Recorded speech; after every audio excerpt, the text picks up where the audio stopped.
Good morning. I'm Bill Zortman, and welcome to It's Your Business. Show number is 3880 in our original It's Your Business series.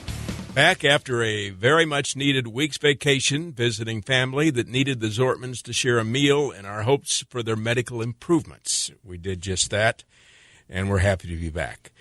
We start this morning, no trick-or-treat time, but, we got Tony Bachman here. Maybe that is trick-or-treat time. What do you think? Well, like I've always said, I've got a face for radio, so I guess if we were on live TV, maybe it would seem a little scary. We're a week away from the report card show. Tomorrow, Butch will give us the new numbers for the first 10 months of the year, and we know that we're approaching probably a $2 billion year.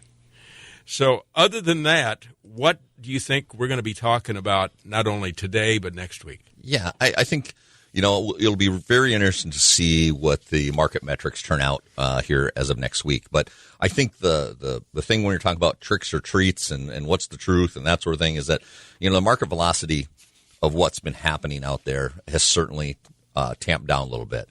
Now, that doesn't necessarily mean that's a bad thing. That just means that we're getting a little bit more inventory, which we needed. We're still desperately low. I mean, in reference to, when people make comparisons to, the previous 2008, because you see a lot of references to that, they had anywhere from 9 to 10 months of inventory. We're still down, at like 2.3 months of inventory. Now we'll see what, next week's report says, but, we welcome this as agents because I know we've mentioned this before.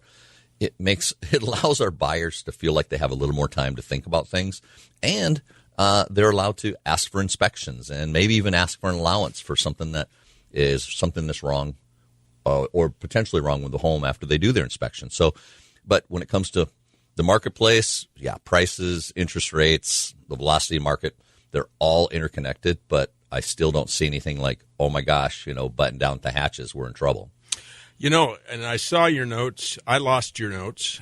You actually left your notes in the office. Oh, my gosh, but yeah. It will make it funny. the best show that we've done. But I did have a line that says prices have dropped, but still very close to what's being asked. And that is still an important part of the equation. Yeah, so when we got last September's report, we were at, for list price versus sold price, we were still at 100.3%, meaning that we're still getting on average over 100% of what the list prices are.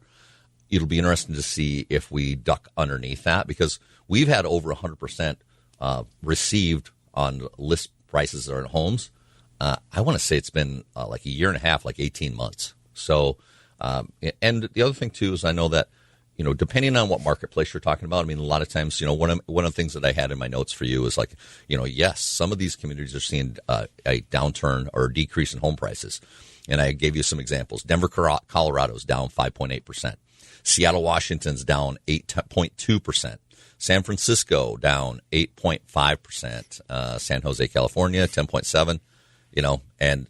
It's one of those things that the reason for the biggest price drops there is because they had the greatest appreciation. A lot of those communities experienced anywhere from 25 to 35% appreciation. Well, of course, you're going to have a little bit of pullback. Whereas in our community, we had anywhere from about a 15 to 20% appreciation, which was substantial. It really was great. It's just that we're not going to see as big a pullback. We're starting to see prices modulate a little bit. And I think I had a note on my notes that I have sitting on my kitchen counter. If I remember my note properly, in the last 30 days, there was like 213 price reductions, which signals to me that out of how many? We're probably looking at, somewhere around 1,000. So you're looking at about a quarter, let's just say about 25%, where we're seeing price, adjustments on listings. And it's not because, oh my gosh, the market's collapsing. It's because a lot of times when people were pricing, they look at prices, they're using comps from things that have sold anywhere from 3 to 6 months ago.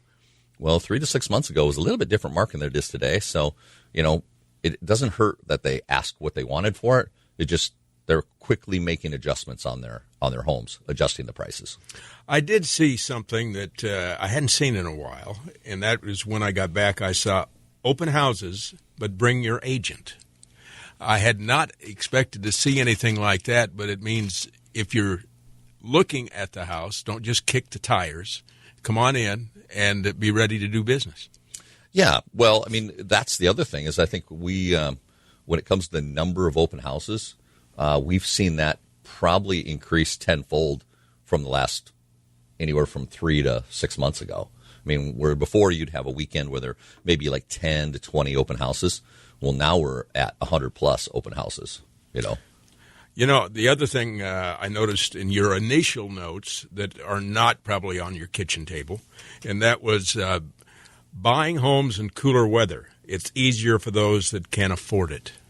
Yeah, well, I think the thing there is that obviously weather conditions, you have less just people looky-loos. I mean, you have people that when it's cold out and when, you know, you've got some weather conditions or fall, you know, you've got a lot of activities going on. I mean, Halloween basically enters in the holiday season as far as I'm concerned. I mean, once we hit Halloween, I mean, we're on a fast track because now we start talking about, Thanksgiving and Christmas and New Year's. And so don't blink. In about 2 months, we're going to go through all these different holidays with all the different activities. Meaning that when you do have an open house at this time and you have people show up, they're typically a serious buyer. So, I mean, that's the part. And I put in my notes, I've got a really good. I saw that. I got a really good blizzard story now, for you. I hope you didn't oversell that line. No, I didn't. So I had a home that was on the market, and it was when I first come into real estate. I'd been in, and it was one of my first brand new construction homes that I had an opportunity to represent. And it was with one of my builders that I'd worked for a long time, Brad Strike Construction. In the meantime, we had this house, and it was in an area that was hard to get to because all of the road construction. Well, I'd done open house after open house. I knew all the neighbors' kids. I knew all the neighbors. They knew me. A lot of times I'd take a book. I'd be reading, doing something while I was there. It was in February. It was a blizzard, and I woke up, and I was like, and there was football games on Sunday that I would have liked to have seen. And I said to my wife, I said, it's a blizzard out. No one's going to show up anyway. I'm just going to go pull the signs. And her being, this fantastically supporting, wife says. She couldn't get the signs out of the ground? She says, no, that's fine. She goes, I get it. Makes sense. Well, after about an hour of me thinking about it, I'm like, oh, heck, I've already advertised. I'm just going to go do it. You just never know. I had I'd had open houses after open house and maybe have one person come in. I had not unusual. 5 sets of people show up in a blizzard. And I don't know, I want to say maybe it's a God thing. But in the meantime, literally, I don't know if I'll ever be able to do this again. I had 3 sets of people at this open house, all standing at the kitchen counter, all saying they want to buy this house. So I'm holding court with 3 people, making arrangements to meet with them individually the next day. So fast forward to today's date. With those 3 people and with that open house, I've done over $2 million worth of business. Just because Wow. I decided, you know what, I'm going to go and just do the open house. Did you credit the wife? I always do.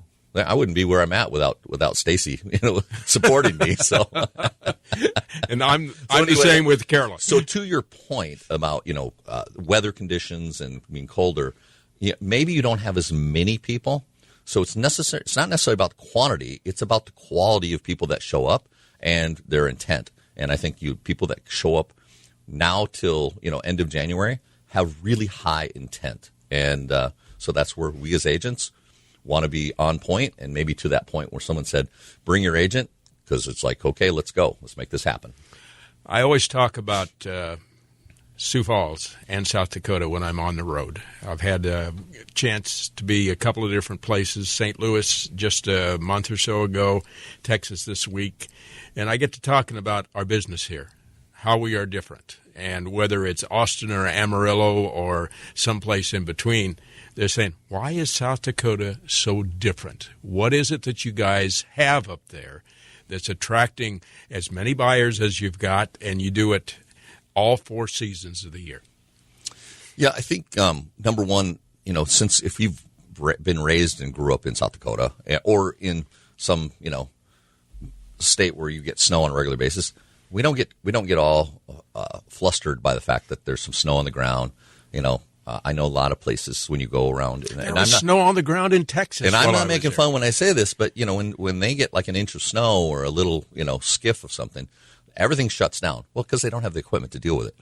I mean, we'll have anywhere from 5 to 6 inches of snow, and we're still talking about going to school and getting to our jobs. And, it's just, we assume that that's just the norm type of thing. So when it comes to adverse weather, it doesn't affect as many people. I mean, yes, we want people to be safe, but, we still just kind of live our lives here. But to the point of what makes South Dakota different, I think when COVID hit, we got a spotlight put on South Dakota and some of the other surrounding states on our standard of living, our quality of life, and people were very drawn to that.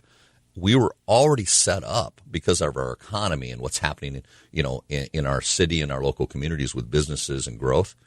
It was just like we put it on, steroids with the COVID thing. I mean, where all of a sudden we had people coming by thousands of people coming. We still have people coming. I can't build things fast enough.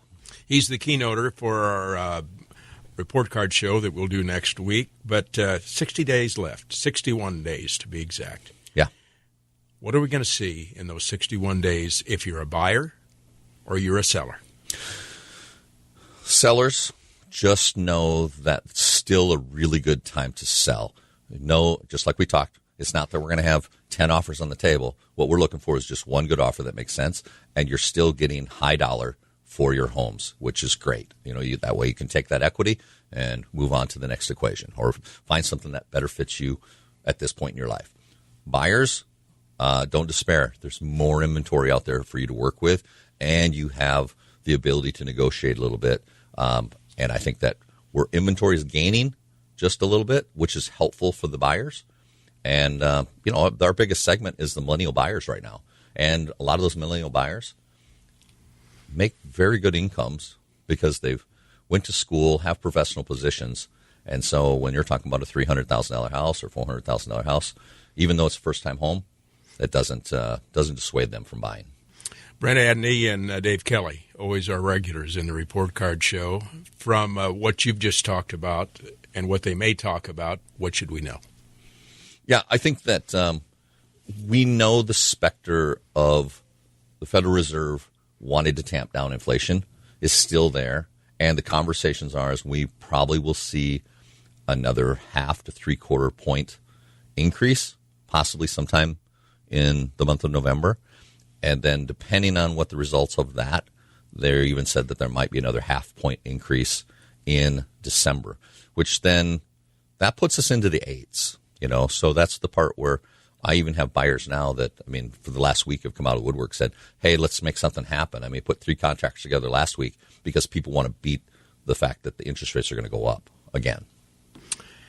He's Tony Bachman. We'll see you next week with the report card show. And how do they reach you if they have questions? I look forward to it. Best way is my cell number, 605-201-5998. Text me or call me, and I'll reply as soon as I can. Thank you.